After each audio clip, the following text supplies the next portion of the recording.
এরপরে আল্লাহ রাব্বুল আলামিন 6 দিনে এই মহাবিশ্ব সৃষ্টি করেছেন। ওয়াল্লাযী খালাকাস সামাওয়াতি ওয়াল আরদা ফি সিত্তাতি আইয়াম, তিনি সেই আল্লাহ যিনি এই মহাবিশ্বকে সৃষ্টি করেছেন মাত্র 6 দিনে। আর আল্লাহর একদিন আমাদের একদিনের সমান নয়। আল্লাহ পাকের একদিন শুধু কিয়ামতের দিন মানুষের 50,000 বছরের সমান। মানুষ দাঁড়িয়ে থাকতে থাকতেই অতিষ্ঠ হয়ে যাবে, বিচার শুরু হচ্ছে না কিছু। তো আল্লাহ রাব্বুল আলামিন পুরো মহাবিশ্ব সৃষ্টি করেছেন এবং আসমান সমূহ জমিন একটা বিন্দুর মধ্যে ছিল, যেটা এখনকার সায়েন্স বলে যে বিগ ব্যাং থেকে সৃষ্টি হয়েছে মহাবিশ্ব। আর আল্লাহ পাক কোরআনে বলছেন বিগ ব্যাং থেকে নয়, বরং আল্লাহর হুকুমে সৃষ্টি হয়েছে মহাবিশ্ব। সূরা আম্বিয়া ৩১ নম্বর আয়াত পড়ে দেখবেন, আল্লাহ বলছেন আওয়ালাম ইয়ারাল্লাযীনা কাফারু আন্না আস-সামাওয়াতি ওয়াল আরদা কানাতা রাতকান ফাফাতাহনাহুমা। যারা অবিশ্বাস করছে তারা কি লক্ষ্য করে দেখে না যে আসমান সমূহ এবং জমিন একটা বিন্দুর মধ্যে ছিল, এরপর আমি আল্লাহ সেটাকে পৃথক করে দিলাম। এই শিক্ষা ব্যবস্থা আপনাকে ওই বিগ ব্যাং পর্যন্ত নিয়ে যাবে। এর উপরে কি সেটা চিন্তা করার ক্ষমতা রাখে না। আর তাদের চিন্তা যেখানে শেষ, আল্লাহ পাকের চিন্তা সেখান থেকে শুরু। আল্লাহু আকবার। আল্লাহ পাক বলেন বিগ ব্যাং এমনি এমনি হয়নি, আমার হুকুমে হয়েছে, আমি এটাকে পৃথক করে দিয়েছি। আল্লাহ পাক কি জন্য সৃষ্টি করলেন এই মহাবিশ্ব? এটা একটা ভালো প্রশ্ন। নিছক খেলার ছলে সৃষ্টি করেছেন? আল্লাহ পাক কি জন্য সৃষ্টি করতে গেলেন এই মহাবিশ্ব? উত্তর হচ্ছে ভালোবাসা। আল্লাহ পাক তার সৃষ্টিকে ভালোবাসেন। আল্লাহ রাব্বুল আলামিন তার মাখলুকদেরকে ভালোবাসেন এবং তিনি চেয়েছেন যেন আমরাও তাকে ভালোবাসি। আল্লাহ রাব্বুল আলামিন চেয়েছেন যে আমরাও যেন তাকে ভালোবাসি।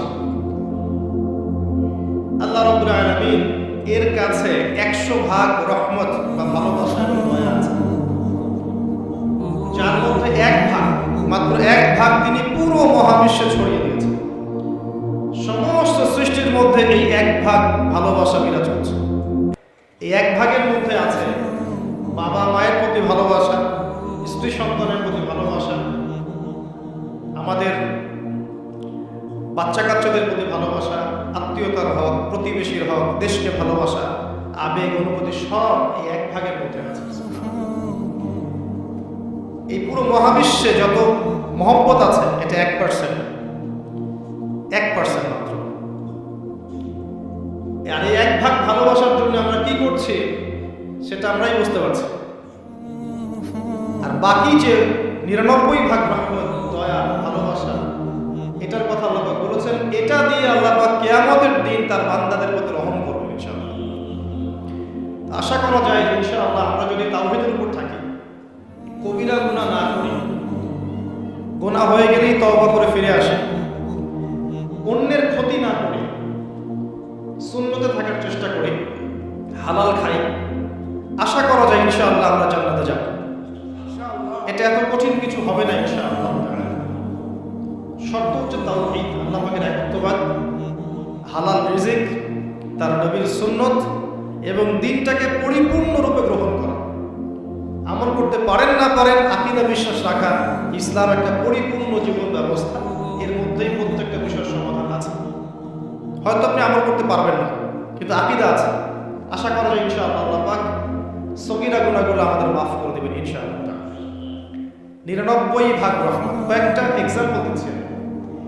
একজন ব্যক্তি ছিলেন বনু ইসরাঈলের মধ্যে, সেই ব্যক্তি 99টা খুন করেছিল, 99টা মার্ডার করার পরে সে চিন্তা করেছে তওবা করবে।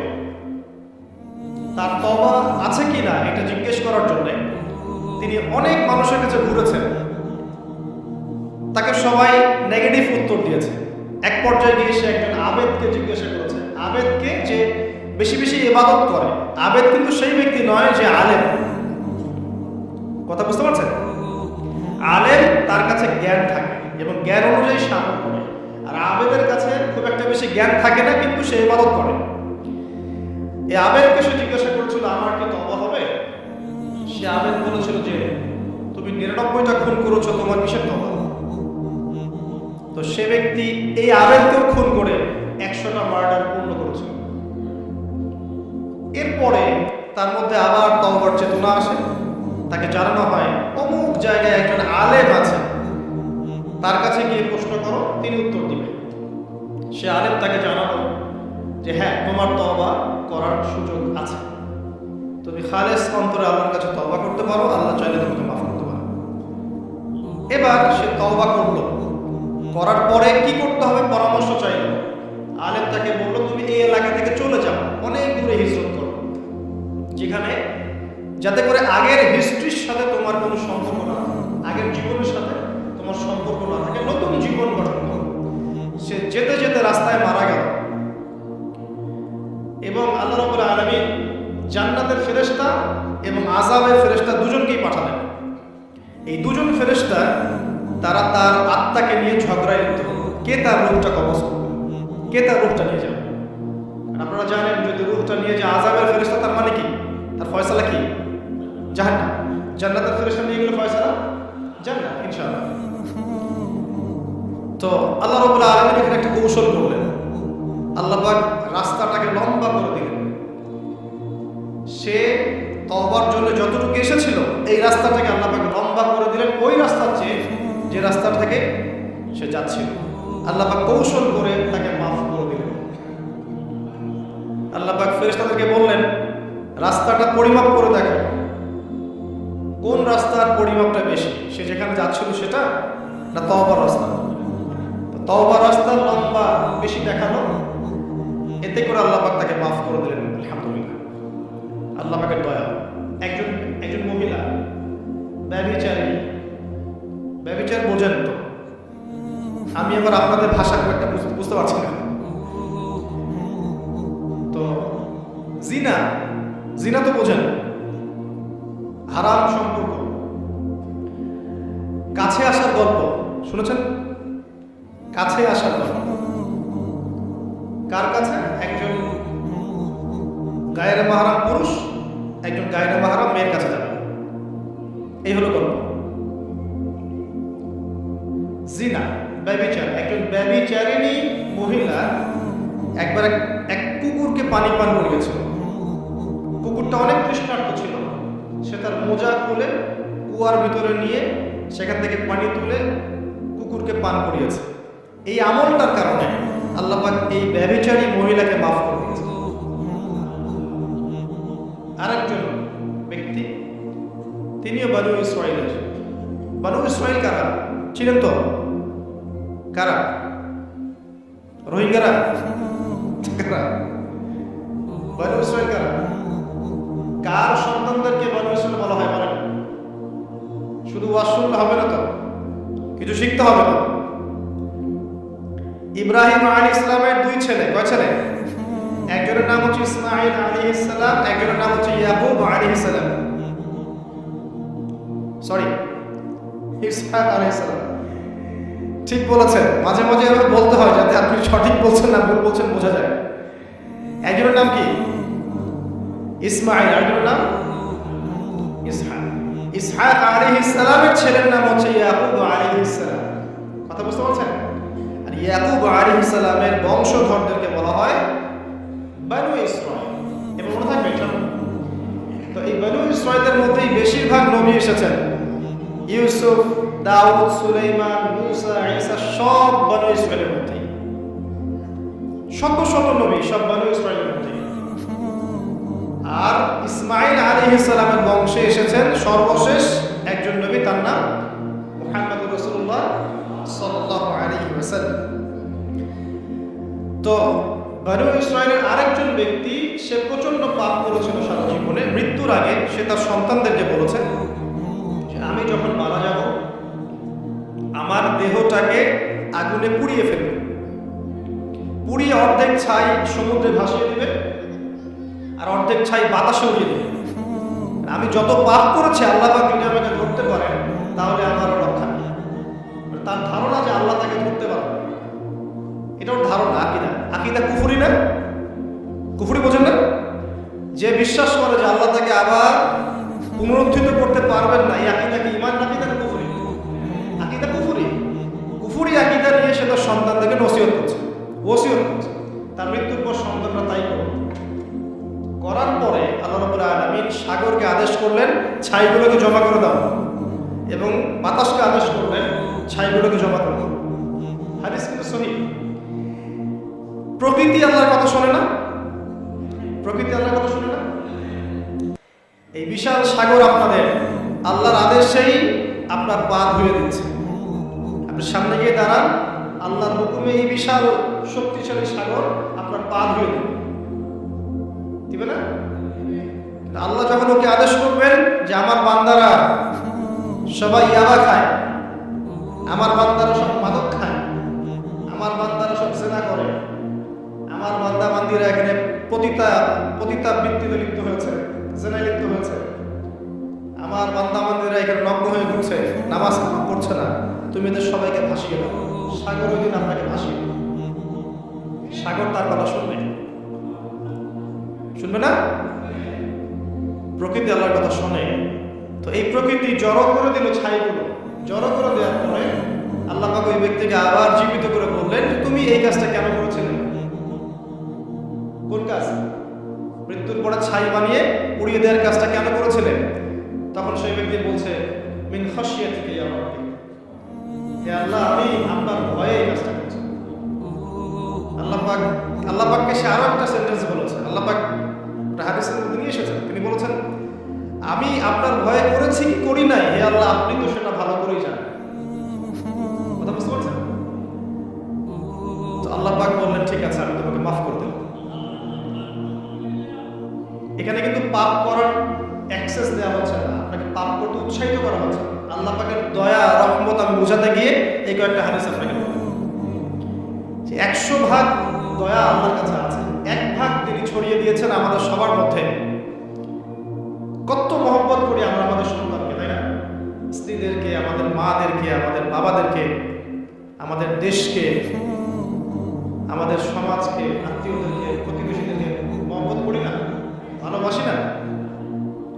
এই ভালোবাসা 1% ভালোবাসার অংশ, বাকি সমস্ত ভালোবাসা আল্লাহর কাছে।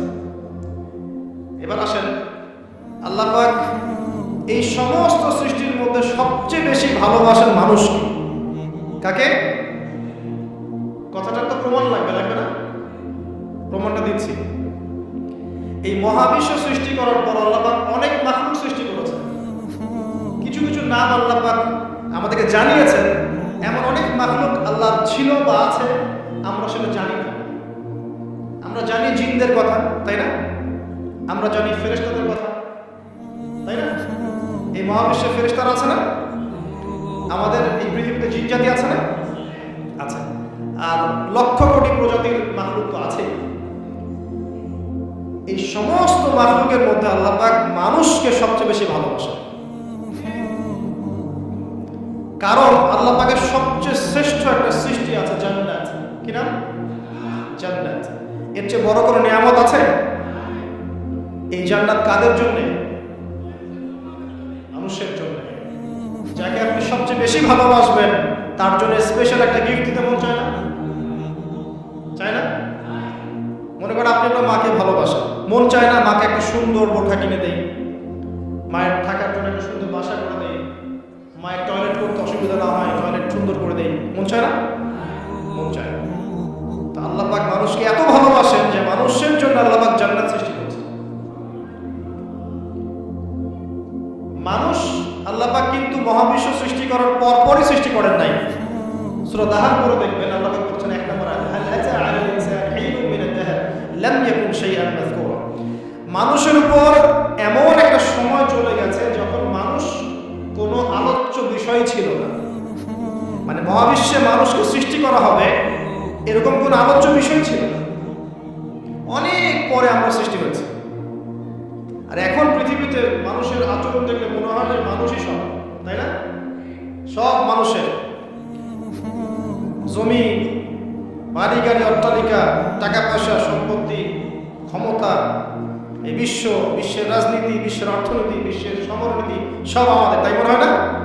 এখন মানুষের ভাব দেখলে মনে হয় যে মানুষ পৃথিবী ধ্বংস হওয়ার পরে মঙ্গলে গিয়ে থাকবে, মঙ্গল ধ্বংস হওয়ার পরে শনিতে গিয়ে থাকবে, তারপর অন্য গ্রহে, তারপর অন্য গ্রহে। এখন মানুষ বলে যে শুক্র গ্রহ আমার, মানুষ বলেছে শুক্র গ্রহ আমার। কয়দিন আগে একটা দেশ দাবি করেছে শুক্র গ্রহটা আমাদের, আরেকটা দেশ তার বিপক্ষে দাবি করেছে না ওটা আমাদের। তো মানুষের আচরণ এখন এমন। মানুষ যে পৃথিবীতে বাস করছে, এই পৃথিবী তো মানুষের না, তা মানুষের। মানুষ এসেছে এখানে কোত্থেকে?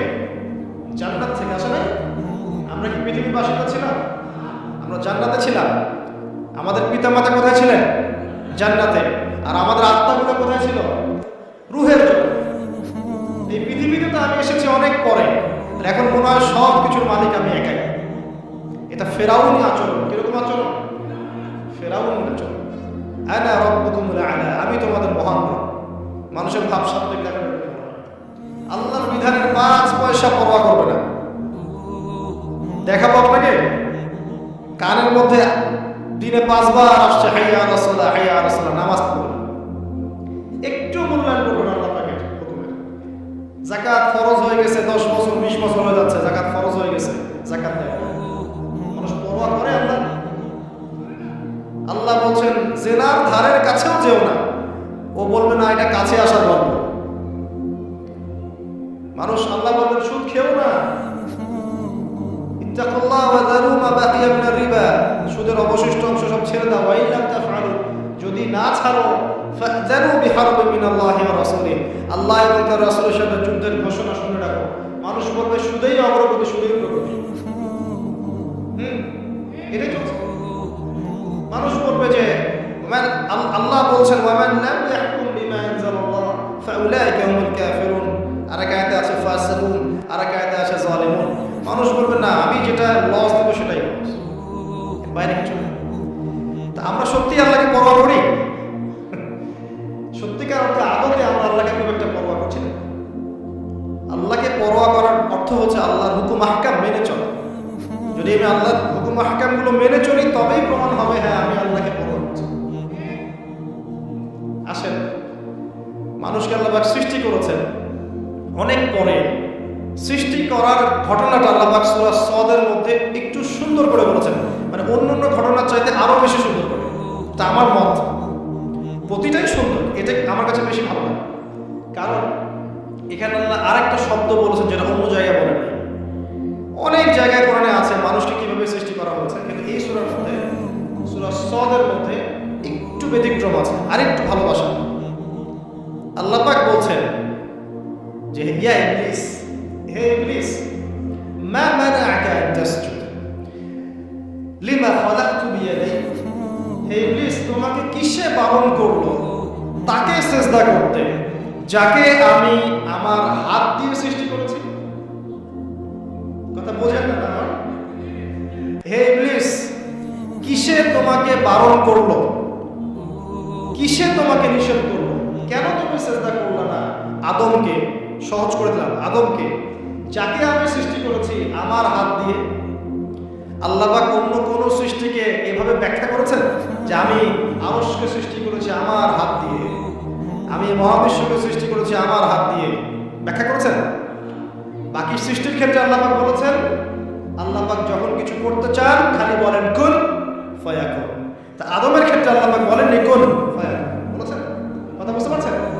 আদমের ক্ষেত্রে আল্লাহ পাক বলেছেন আমি তাকে আমার হাত দিয়ে সৃষ্টি করেছি। হাতের ব্যাখ্যা কি সেটা নিয়ে আমাদের তর্ক করার দরকার নাই।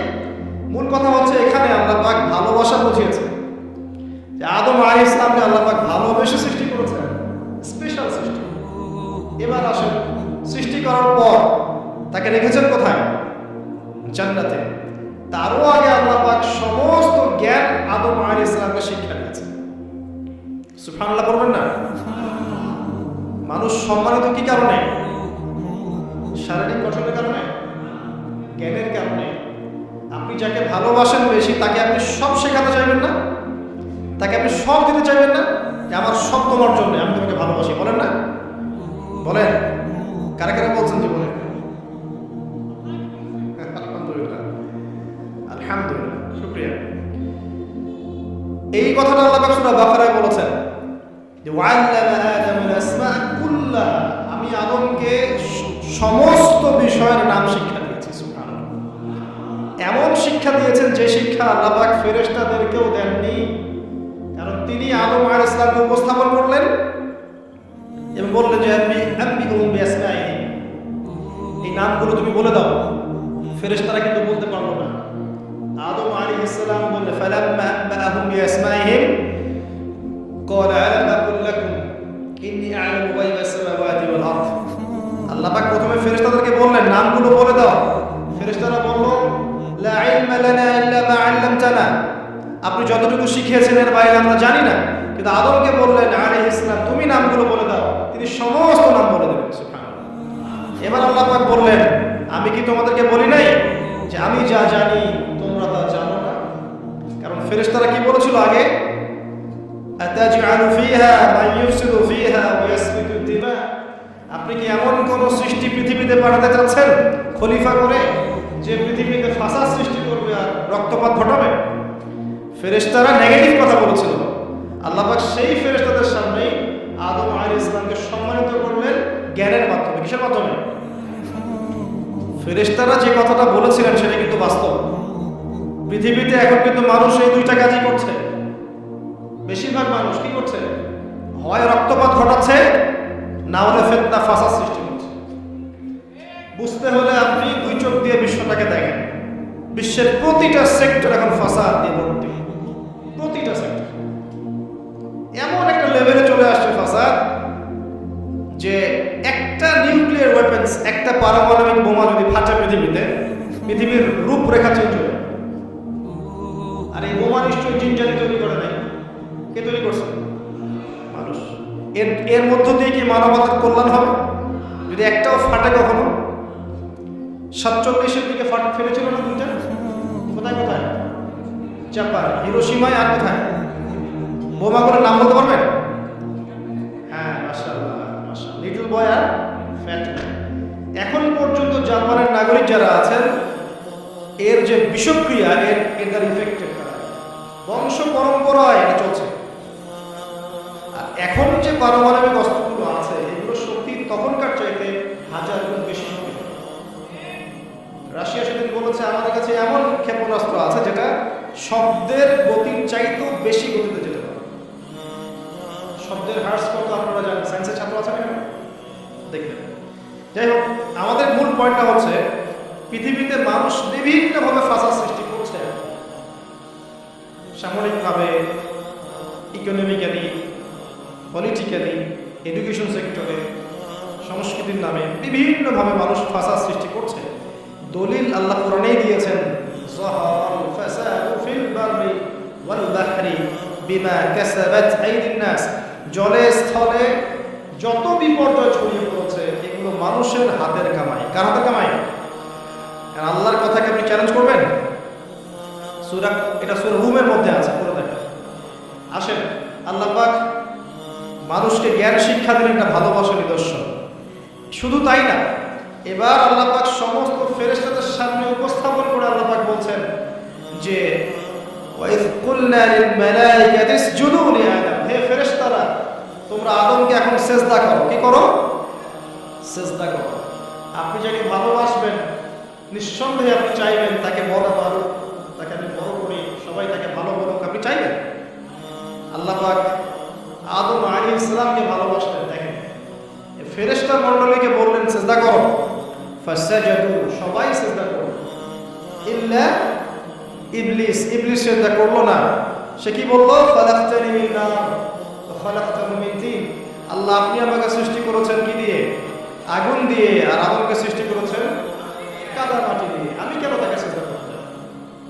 আবা ওয়াস্তাকবারা, সে উদ্ধত আচরণ করলো, অহংকারী হলো। এবং এই একটা কারণেই আল্লাহ পাক তাকে চিরস্থায়ী লানত করলেন, চিরস্থায়ী জাহান্নামে ঘোষণা করলেন। ইবলিস চ্যালেঞ্জ করলো যে আমি আদমকে এবং আদম সন্তানদেরকে বিভ্রান্ত করবই, পথভ্রষ্ট করবই, আমি ডান দিক থেকে আসবো। সূরা আরাফ পড়ে দেখেন, ডান দিক থেকে আসবো, বাম দিক থেকে আসবো, সামনে থেকে আসবো, পিছন থেকে আসবো, আমি তাদেরকে পথভ্রষ্ট করেই ছাড়বো। আর আল্লাহ পাক বলে দিলেন যারা তোকে অনুসরণ করবে আদম সন্তানদের মধ্য থেকে, ওদের সবাইকে দিয়ে আমি জাহান্নাম পূর্ণ করব, নাউযুবিল্লাহ। আরেকটা কথা বলে দেই, এখানে সূরা আরাফের 179 নম্বর আয়াতে এটাও আছে যে ওয়ালাকাদ যারানা লিজাহান্নামা কাসীরাম মিনাল জিন্নি ওয়াল ইনস, প্রচুর জিন আর মানুষকে দিয়ে আমি জাহান্নাম পূর্ণ করব। প্রচুর জিন আর মানুষকে দিয়ে আমি জাহান্নাম পূর্ণ করব।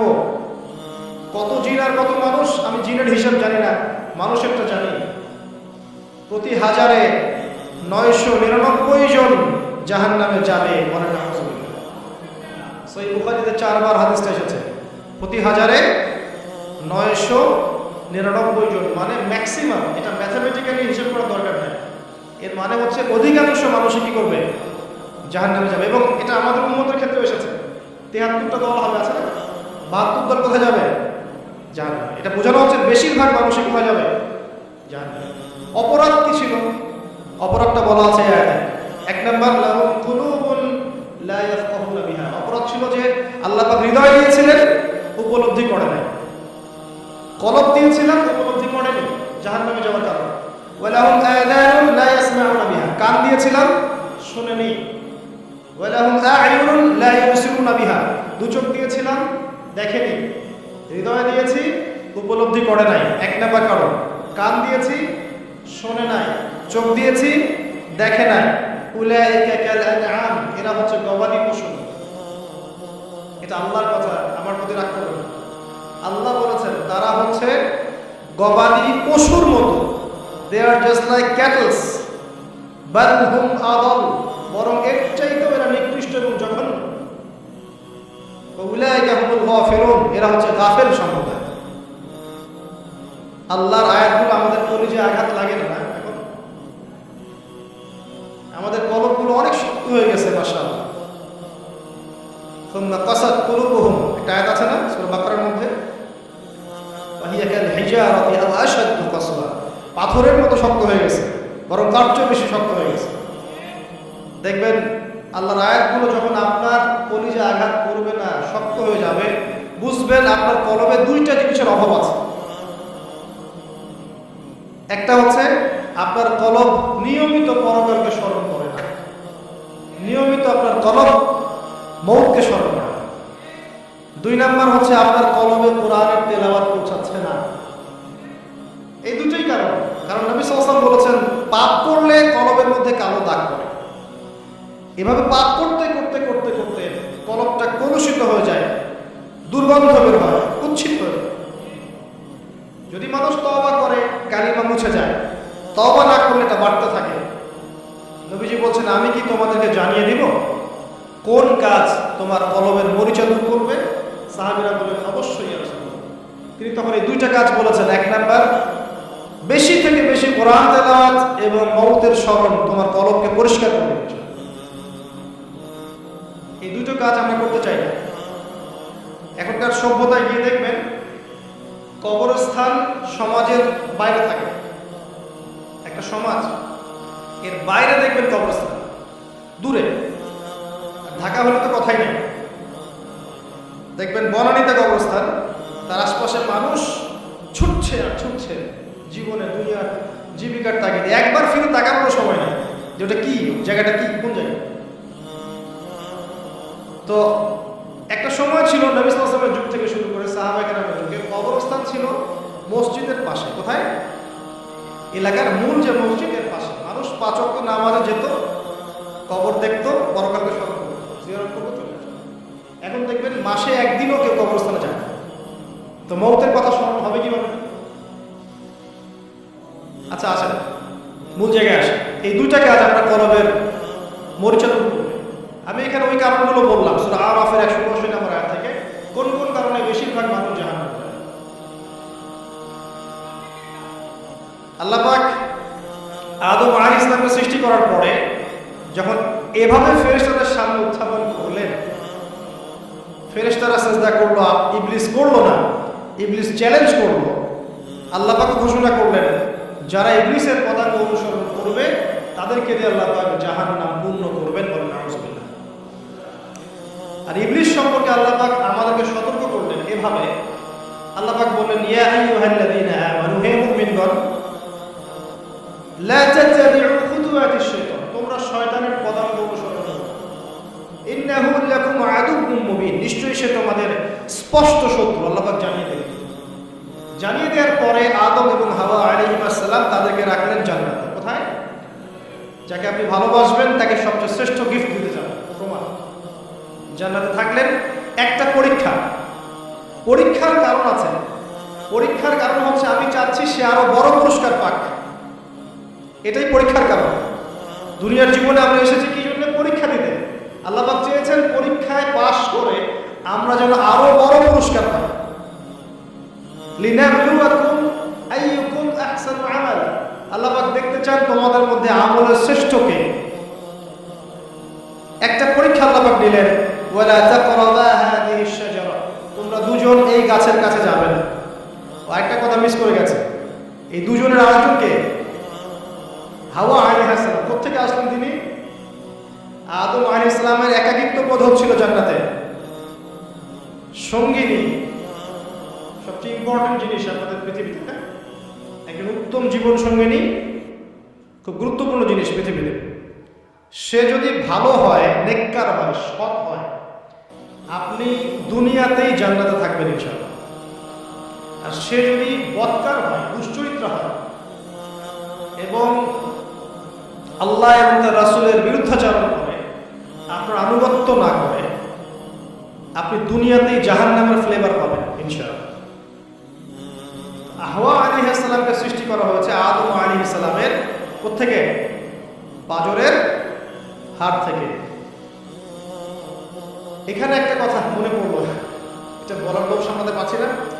এই হাড়ের ব্যাপারে নবী সাল্লাল্লাহু আলাইহি ওয়াসাল্লাম একটা কথা বলেছেন। তিনি বলেছেন তাদেরকে মানে বুঝে নেন কাদেরকে? তাদেরকে সৃষ্টি করা হয়েছে বক্র হাড় থেকে, বাঁকা হাড় থেকে। কাদেরকে? যদি জোর খাটাতে চাও তাহলে হাড়টা পটাশ করে ভেঙে দেবে, আর যদি ওই অবস্থায় ছেড়ে দাও তাহলে সে বক্রই থেকে যাবে। তার সাথে উত্তম নসিহতের মধ্য দিয়ে জীবন পার করতে হবে, এবং এটা খুব ডিফিকাল্ট। দুনিয়াতে সবচেয়ে বড় পরীক্ষাগুলোর মধ্যে একটা এটা, বক্রহারকে নিয়ে জীবন চলা, এটা সবচেয়ে বড় পরীক্ষাগুলোর মধ্যে একটা। এখানে আল্লাহ পাক যার প্রতি রহম করবেন সে ইনশাআল্লাহ তাআলা দেখবেন দুনিয়াতেই জান্নাতের ফ্লেভার পাবে। আর দেখবেন যার ঘরে সৎ স্ত্রী নাই, বদকার স্ত্রী আছে, সেই পৃথিবীতেই জাহান্নামের স্বাদ পায়। বলেন নাউজুবিল্লাহ। আমরা দোয়া করি সবার ঘরে ঘরে যেন আল্লাহ পাক নেককার সৎ স্ত্রী দান করেন। আল্লাহ। তো হাওয়া আলাইহিস সালাম এবং আদম আলাইহিস সালামকে আল্লাহ পাক রাখলেন কোথায়? জান্নাতে। আপনি ঘুম আসতেছে? আমি কিন্তু অনেক কষ্ট করে কথা বলছি। তো জান্নাতে রাখলেন, একটা পরীক্ষা, গাছের কাছে যাবে না। এই গাছের নাম কি এটা বড় কথা নয়, এই গাছের নামটা কি এটা কিন্তু বড় কথা নয়। মূল কথা হচ্ছে পরীক্ষাটা কি। গাছের কাছে যাবে না। গাছের কাছে তারা গেলেন কিভাবে? শয়তান তাদেরকে কি করলো? প্রলোভিত করলো। এক পর্যায়ে তারা আল্লাহর এই বিধানের কথাটা ভুলে গেলেন এবং সেই নিষিদ্ধ গাছের কাছে চলে গেলেন। এবার আল্লাহ রাব্বুল আলামিন এর আদেশ লঙ্ঘন করার কারণে আল্লাহ পাক নারাজ হলেন। নারাজ হওয়ার পরে আল্লাহ পাক তাদেরকে জান্নাত থেকে কি করলেন?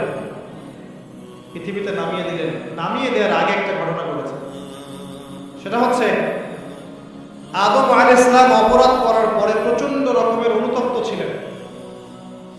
তিনি এত অনুতপ্ত ছিলেন যে কোন ভাষায় তিনি আল্লাহর কাছে তওবা করবেন, কিভাবে আল্লাহর কাছে অনুশোচনা প্রকাশ করবেন, এই ভাষাটা পর্যন্ত তার জানা ছিল। আল্লাহ পাক কোরআনে বলছেন ফাতালাক্কা আদামু মির রাব্বিহি কালিমাত ফাতাবা আলাইহি। আল্লাহ পাক আদম আলাইহিস সালামকে তওবার কালিমা শিখিয়ে দিলেন।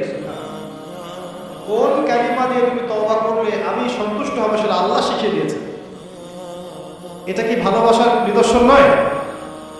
এটা একটা ভালোবাসার নিদর্শন যে তিনি আদম আলাইহিস সালামকে ভালোবাসেন, তওবার বাক্যগুলো শিখিয়ে দিয়েছেন। বলেন সুবহানাল্লাহ। এই তওবার বাক্য কোনটা ছিল?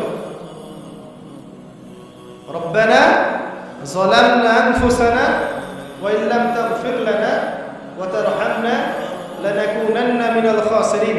এই বাক্য আল্লাহ শিখিয়ে দিয়েছেন। সুবহানাল্লাহ। এই বাক্য দিয়ে আদম আলাইহিস সালাম তওবা করলেন, আল্লাহ পাক তওবা কবুল করলেন, কিন্তু সীমা লঙ্ঘন করার কারণে নামিয়ে দিলেন কোথায়? পৃথিবীতে। এবং পৃথিবীতে আদম আলাইহিস সালাম, হাওয়া আলাইহিস সালাম, ইবলিস তাকেও নামিয়ে দেওয়া হয়েছে। এবার পৃথিবীতে আল্লাহ পাক দিলেন একটা হায়াত, কারো 100, কারো 200, কারো 30, কারো 40, কারো 10-20, আল্লাহু আ'লাম, কারো 2000, 1000, 5000, এমনও হায়াত ছিল। এটা আল্লাহ জানেন ভালো। এই সময়টুকুতে আল্লাহ পাক অফুরন্ত নিয়ামত দিলেন, হায়াত দিলেন, পরিবার দিলেন, রিজিক দিলেন, বাসস্থান দিলেন, এমন প্রতিটা বস্তু যা এই জীবনে, এই দুনিয়ার জীবনের প্রয়োজন আল্লাহ পাক সব কিছু দিলেন। এগুলো কি ভালোবাসার নিদর্শন নয়? ভালোবাসার নিদর্শন। এবং আল্লাহ পাক একটা দর্শন দিলেন, ফিলোসফি, একটা মূলনীতি সাথে শোনেন। সূরা বাকারার 38-39 নম্বর আয়াত আছে। আল্লাহ পাক বলেন, কুল নাহবিতু মিনহা জামিআ, আমি আল্লাহ বললাম তোমরা নেমে যাও পৃথিবীতে সবাই একসাথে। ফাইম্মা ইয়াতিয়ান্নাকুম মিন্নী হুদান, তোমাদের কাছে আমার পক্ষ থেকে হেদায়েত আসবে। প্রত্যেক যুগে যুগে তোমাদের কাছে আমার পক্ষ থেকে হেদায়েত আসবে, আসমানে কিতাব আসবে, নবী রাসূল আসবেন। ফামান তাবিআ হুদায়া, যারা আমার হেদায়েতকে অনুসরণ করবে, মেনে চলবে, ফালা খাউফুন আলাইহিম ওয়ালা হুম ইয়াহজানুন, তাদের কোনো টেনশন নাই, কোনো দুশ্চিন্তা নেই। যে জান্নাত থেকে এসেছেন সেখানে ফিরে যাবেন ইনশাআল্লাহ। শর্ত কি? আল্লাহর হেদায়েত মেনে চলবে। এটা 39 নম্বর আয়াতে আল্লাহ বলেন, ওয়াল্লাযীনা কাফারু ওয়া কাযযাবু বিআয়াতিনা, কিন্তু যারা কুফরি করবে, অস্বীকার করবে এবং আল্লাহর আয়াতকে মিথ্যা প্রতিপন্ন করবে, ফাউলাইকা আসহাবুন নার, এরাই হচ্ছে জাহান্নামের অধিবাসী। হুম ফিহা খালিদুন, এখানে তারা চিরস্থায়ী হবে ইবলিসের সাথে। কার সাথে? ইবলিসের সাথে। এই হলো দর্শন। এরপর আপনাকে পাঠিয়ে দেওয়া হলো পৃথিবীতে। এখানে আমাদেরকে দেওয়া হয়েছে সবকিছু, আমাদের অন্ন, আমাদের বস্ত্র, আমাদের বাসস্থান, আমাদের শিক্ষা, আমাদের চিকিৎসা, এভরি সিঙ্গেল নেসেসারি এলিমেন্টস যা আমাদের প্রয়োজন এই পৃথিবীতে বসবাস করার জন্য আল্লাহ পাক প্রত্যেকটা দিয়েছেন। এমনি দিয়েছেন, আরে দিয়েছেন কিন্তু কাফের, মুশরিক, মুরতাদ, মুনাফিক, মুমিন সবাইকে দিয়েছেন, কাউকে দেন নাই এমন আছে না? হয়তো কাউকে বেশি, কাউকে কম। আর এই যে কম বেশি, রিজিকের কম বেশিটা আল্লাহ পাক নিজে ডিল করছেন, যাতে করে সমাজের মধ্যে ব্যালেন্সটা বজায় থাকে। যদি একজন রিকশাওয়ালার চাহিদা না থাকতো, কে আপনাকে ওই জায়গায় পৌঁছে দিত? কথা বুঝতে পারছেন না?